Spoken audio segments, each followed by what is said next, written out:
I want to talk about the Celtic Cross, an epiphany, sort of an epiphany, maybe, I've had regarding that.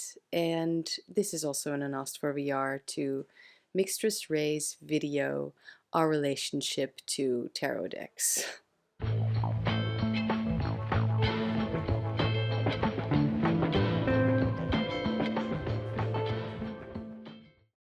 Yeah, first of all, I was talking to Mistress Ray about the Celtic Cross and how it screwed us up both.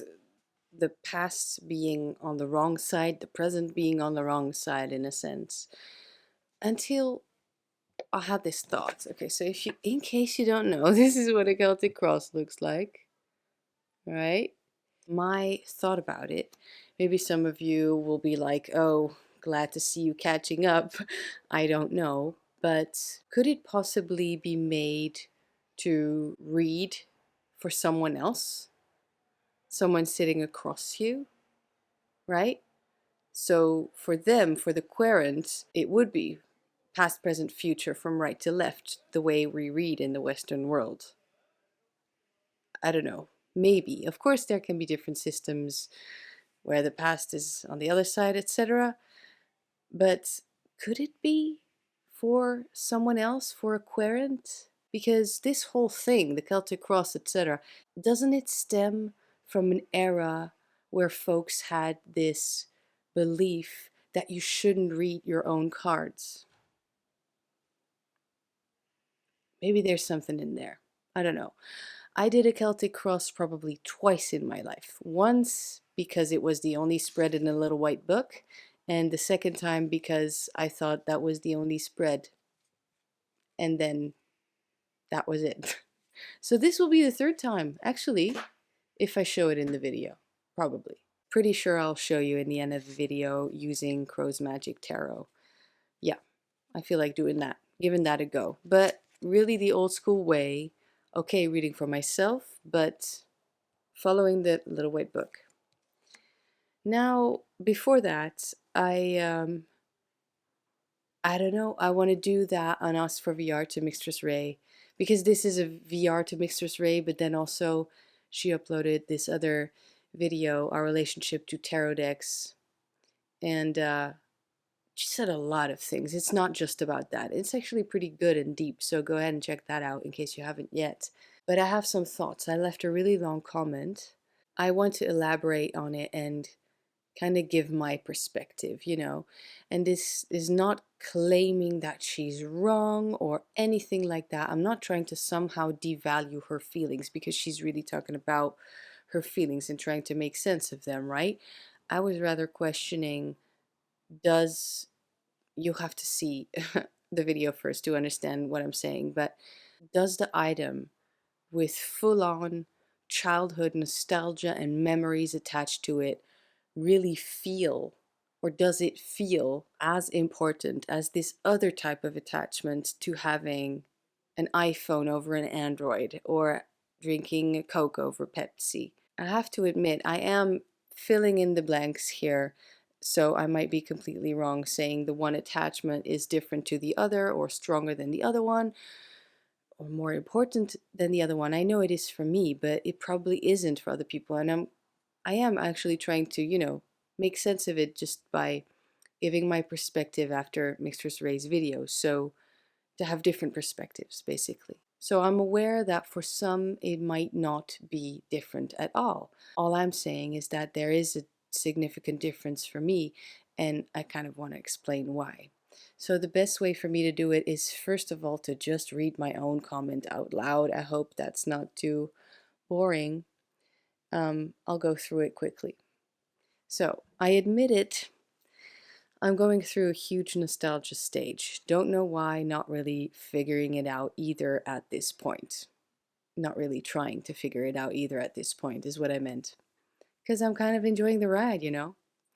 And I'm trying to find a material realm connection to an important piece of my childhood, partly by tracking down a specific item I used to have. I'm doing your tarot throwback tag in several videos because there's something super meaningful there. I completely understand your I need the original Cat People tarot, and I'm so relieved your friend was so understanding and accepted the new deck. This exchange, however awkward, makes sense to me. Let me know if I understood this right. To me, there's a significant difference between wanting your original tarot deck in your hands because of good memories and having an iPhone or Android define who you are. Are you saying to you this is the same thing, or maybe it's related? I want to know. This is possible, of course, but I'd say the first thing is about a love attachment, memories, nostalgia, being connected to something meaningful and personal to you. The first tarot, favorite stuffed animal, teddy bear, first ballet shoes for me, of course, feels like a much more true and pure connection than, taking your examples right now, having to have an iPhone over Android. The latter, I feel, is made up, can be considered fake. We are literally being brainwashed by ads made by big corporate companies to sell their products to us, who successfully make us believe these objects define us. That belief didn't come from within ourselves. Instead, we were manipulated into thinking this is important, or, as she said, this matters.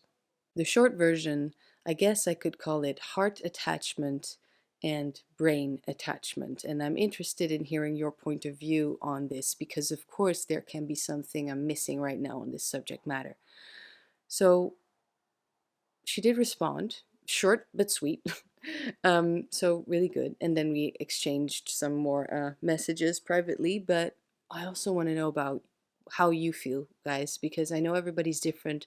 Maybe I have this blind spot. I have a feeling that I have this blind spot about this because to me this makes sense, right? What I just read out loud to you. This is what a real true connection is, and there is a clear difference. A clear difference of what is actually important and what does not matter at all. But I I can see maybe there is something, there. It's just I'm looking at the core, where, or the origin, where it came from, right? If it's human, if it's soul or not. I don't know. Anyway, her response cleared up some things, but again, I think there's probably more there, isn't there? I see some folks planning their VRs on this. So, Sorsha, I'm looking at you. So, Mixtress Ray said, I was thinking more generally about letting objects define us, but I like your point about brain connection versus heart connection because it is totally different. Though I use my phone constantly, it's not a sentimental attachment. Right? Isn't that interesting? Oh, yeah, by the way, I am filming this in between videos just because I feel like it. I am taking to this vlog style. Don't know when this will be up. All I'm saying, Sorsha at this point probably already did a VR, and it will be linked below. Okay, good morning. Good morning. That's where I stop singing because I can't sing. I'm a dancer. Anyway, who out of you recognized that song? That's also nostalgia, by the way, because I grew up with that movie. Yeah. Okay, so it's the next day, and I know this transition was awful, but it's just the way it is. And this video by Mixtress Ray, our connection to tarot decks and other things in our lives, is really just doing that in my mind. I had a horrible night and I had time to mull things over, which is good for the video, I guess. Oh yeah, this is my laundry, just hanging out, and this is my little bunny rabbit. But I think this topic just did a whole full 180 degrees, did a backflip basically on a roller coaster backwards. I don't know. The thing is, I have some things to say, I guess. I want to share some things. And warning, this next part is might get a little bit emo, okay, but we are talking nostalgia still. I'm in nostalgia land and I'm enjoying it, so come and join me on this weird ride. Basically, I'm incorporating death into the conversation because it got me thinking. The things that we like, right? The things that we hold dear and that we value, what would it be like when we are gone? What out of the items, because things, stuff, items is what we're talking about, what out of the things that we own right now, are considered to the people who are left behind, are considered, the things that matter to us, the things that hold a little piece of us, hold a little piece of our soul. What exactly out of the things we own holds a piece of us and a piece of our essence? We can do that vice versa, of course. Maybe that's easier to imagine. People that are no longer there, what do we consider important? Because I got this ridiculous idea, and it's a ridiculous example in a not ridiculous conversation, just saying, but there's a bigger chance that you'll find a piece of my soul, essence, life, whatever, things that I hold dear, that I value in my magical puppet than in my fridge. And I know that that's absolutely ridiculous. It's not a comparison, but you know what I mean? It's, what exactly are we talking about here? How do we decide what's valuable and what isn't? So that's just, I don't have an answer to that, but I think it is about the things that we use, the things that we keep, things that we, I don't know, just love, right? So, yeah, I have some things to say, and I'm just gonna share it with you. That's just all it is. Oh, yeah, and I am taking it, in case I forgot to say that, because it's a chaotic morning. I am taking it to a whole other, I don't want to say level, I want to say topic. It's just something completely different, okay? Because, yes, and it's this is the part of the Unasked for VR that is new, that you cannot read in the comment underneath her video. It's different. I don't know, I just want to share it, okay? So first of all, I want to say that I deeply enjoy my emotional connection to my things, the things that I hold dear, right? Some things are a part of us. I think like a symbol can be, or like a legacy, which is why I think of death in this sense. It's just the easiest way to think, well, that reminds me of that person, and I love that person, so I want to keep this thing, or I want to wear this thing, or I want to read this thing, or fill in the blank. Some things become a part of us in this lifetime, and I think that it's nice to see the beauty in that. An example for me is actually the greeting cards and the gifts and the drawings that my students gave me. They're all kept in a special box, in a special place. I keep them. They're important to me, unless displayed or used in the sense of if it's a shower gel, or worn if it's a bracelet or necklace. So those things, I guess there's an imprint there, right? That's a weird word maybe, but then there's also, of course, the childhood things, like my favorite stuffed animal that I had as a kid, and that I still, of course, have in my mom's place. Oh yeah, and I mean, the things that I'm talking about, it's my most used and beloved tarot decks. It's my journals, my music collection, my books, maybe even some of my rings, necklaces, of course, my very first ballet shoes. And I was thinking of the people that I love and the things that I would want to keep in their memory, because it would remind me of them and all the good that they have done in the world for the people they knew, including myself. And a part of their essence, I even think proof of their life here on earth. Like a stamp, their personal stamp on this world, however small or seemingly insignificant, lives on not only in my memory and conversations about that person, but yeah, in their things, their belongings, the ones that matter, the things that they chose to keep close, to use, to love. Because the object is, of course, indeed, just an object, but it's the story, the breath, the deeds, the love, and life that went along with it that almost, in my opinion, makes those items have a heartbeat of their own. Now, of course, I get that we can be attached to our car, our phone, somehow think that what type of soft drink we prefer defines us in a sense. Maybe it does. Again, blind spots, probably. Ow, that was my elbow. But I think those are replaceable. And those are things that we don't place a part of ourselves in, right? Usually. That's just what I think. So, I don't know. This might be uncomfortable for some people, but imagine you're gone. What are you out of the things you've left behind? What are you? How can people who love you basically find a piece of you, your essence, your what you love, what you were like? Yeah, how much you used something, right?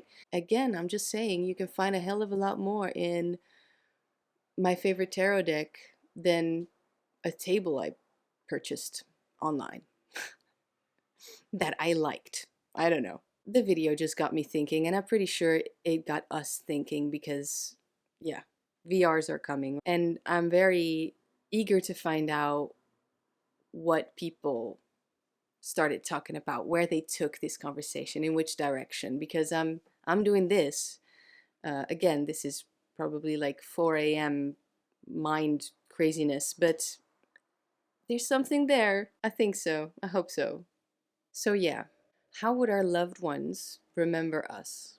What out of the things, the stuff would be included there? And I know that everything can hold a memory or can be a part of remembering someone, but there's just some things that we value more than others, I think, when it comes to defining someone, especially when it comes to defining someone. And this was just a stream of consciousness, and that's a wrap. Of course, there is now the much anticipated, I'm sure, Celtic Cross, which I will show you a bit. So, stay tuned. Okay, weirdos, here we are. Crow's Magic, Celtic Cross on the bed. First of all, I was wrong. The cards are always viewed from the diviner's position, as it says right here. It's apparently the most used spread by tarot readers today. Here is the most straightforward of them. Okay, fine. I already shuffled them. I'm just going to do this. Oh, that went well. And do exactly as they say. Just playing around. Okay. The present position, the immediate influence, goal or destiny, distant past foundation. Makes no sense to put that there, but okay. 5. Recent past events.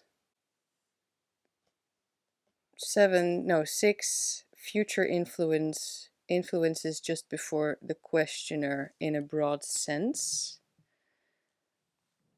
I'm so inexperienced here. And then 7, 8, 9. 7 is the questioner. Let's do that. Environmental factors. Inner emotions. Final result. Okay. So apparently I'm supposed to turn over this cross spread first, and then after interpreting and reading those, this little column here. So let's do that. Present position, 10 of Wands. Well, starting off great. Misery and torment. Oh dear. I guess that's why I'm doing this spread, isn't it? Yeah. Atmosphere in which the questioner is working and living.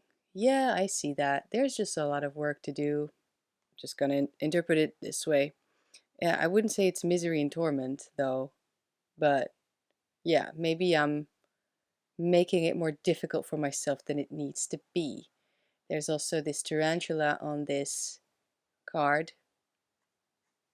Just a busy bee, I guess, right? Tarantula also, just spiders of any kind, are predators.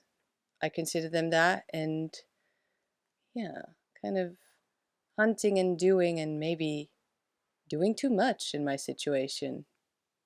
Yeah. But it also says 10 is always an ending and a new beginning, right? So on a threshold, yet again. The immediate influence, the nature of the immediate sphere of involvement or obstacles just ahead. 5 of Wands. Ooh, this is a challenge? Yeah, a challenge. Turmoil, disorder. Immediate influence, nature of the immediate sphere of involvement or obstacles. Well, I'm feeling kind of chaotic. That might be it. Yeah? Okay. 3. Goal or destiny, the best that can be accomplished under existing circumstances. I certainly don't like that spread position, but let's see. Oh, my card is dirty. That's what you get from using them a lot. Oh, okay, well, this is good at least, right? I got this card yesterday. Ace of Coins, Wealth Arising. Great. It is a new beginning. That makes sense why these two are so, well, less positive. And this one is very hopeful and grounded. It means I'm building a new foundation. Good. And makes sense that these are chaotic. I meant because that is an ace, that is a beginning, that is something new. I am indeed inexperienced. Okay. Distant past foundation, the effect of past events and influences on the present. 9 of Swords. Yeah, you bet. It was hell. I went through hell last season. Well, not hell, perspective, a little bit of perspective. But definitely a lot of stress, stressful days. Oh, just misunderstanding after misunderstanding, and really, really being, what is that word? Tegengewerkt. I'll try to translate that. It was torture. I admit that. Okay, recent past events, the effects of events just past or passing now. Ooh, death. Ooh, the big transformation. Mutate and regenerate. Okay, yes, definitely. This whole situation changed me. It changed my perspective on things, and it made me see what I can do. Yes, good. So, opportunity, there's opportunity there. Future influence is just before the questioner in a broad sense. Ooh, temperance, amazing. So, finding that balance again, chemistry and fusion. Definitely mixing my knowledge with a bit of guts. And kind of artistic card, isn't it? Okay, so the other 4 is the questioner, position or attitude within present circumstances. Ooh, the Empress, conception, intuition. Position or attitude within present. Oh yeah, well, I am definitely seeing the potential in all this. Hey, PMA, positive attitude. I cannot believe I overlooked that in last video. I actually stick and poked this, DIY. I don't even remember how long ago, but I got this on my arm, and to me, this is a symbol of punk because Bad Brains are my favorite hardcore punk band. But and anyone who loves them will, immediately recognize this from one of their songs, which is based on a book, which I've never read, by the way. At least a bit of it I did. But it actually means positive mental attitude. So I finally got it, I guess. Don't care what people say, I got that attitude. Yeah. Environmental factors, questioner's influence on others and his own position in life. Oh, I was waiting for a very bad card here. Knight of Cups, spellbind charisma.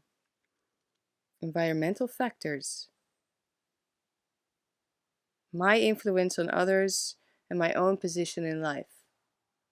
Oh yeah, well I mean, this is about giving mostly. I see generosity in here. Yeah, I mean, I'm not trying to say, look, guys, I'm being generous. I just mean one good deed. This is gonna sound sappy, but you know, one good deed inspires another one. So making the world a better place as we go, one step at a time. Okay, so that was sappy. Inner emotions, hopes, emotions, desires, fears, anxieties of the questioner. Five of Cups, distance, ether. I see this as disappointment, as my energy running out. But, I mean, there's also the turning point there in any five. It's a bridge, it's a step, it's a transition, and those are never comfortable. I know that, I'm prepared, but gotta take care of that energy. And really, to stay in love with what I'm doing, definitely. Final results, culmination and result of all influences revealed in the divination. Eight of Coins, knowledge, insight. Well, that's good. This is the work card, of course, but it's about learning. And it means I'll be one experience richer. I guess that's it. What do you think? Do you ever do this spread? Do you do it this way? I don't know. I don't like the whole those positions in the spread are scary. They're scaring me. Final result? Why would you want a final result? Why not step in the right direction where things are headed anyways? But then, make sure the whole reading is more light, more directed. Maybe this is um, so popular, or was so popular for so many years. I mean, it still is. I don't think it'll ever go away because it's very neutral. But then again, if you get bad cards, I guess it's just a thing to learn, right? Once you do this for years on end, I guess you find a way to see the whole and yeah, to connect and to read in a way that empowers the querent. I'm sure. I'm sure. Anyway, what do you think of the cards I got? I got Death 13 and the Empress 3, so there's death and life right there. Temperance 14, so 13, 14, those are actually in sequence, 4, 5. Nine of Swords, definitely saw that one coming. Yeah, I got a lot of 5, 9, 10. This guy, I like this guy. I guess I am. I feel I am surrounded by good people, good energy. And I'm bringing that in myself as well. Hopefully. Got to keep that up. Very fruitful. Yeah, there's a lot in there. Okay, well that was it. Thanks everybody. If you like this video, let me know. If you are new here, let me know as well so I can properly welcome you to this online space. And have a good rest of the week. I'll see you next time.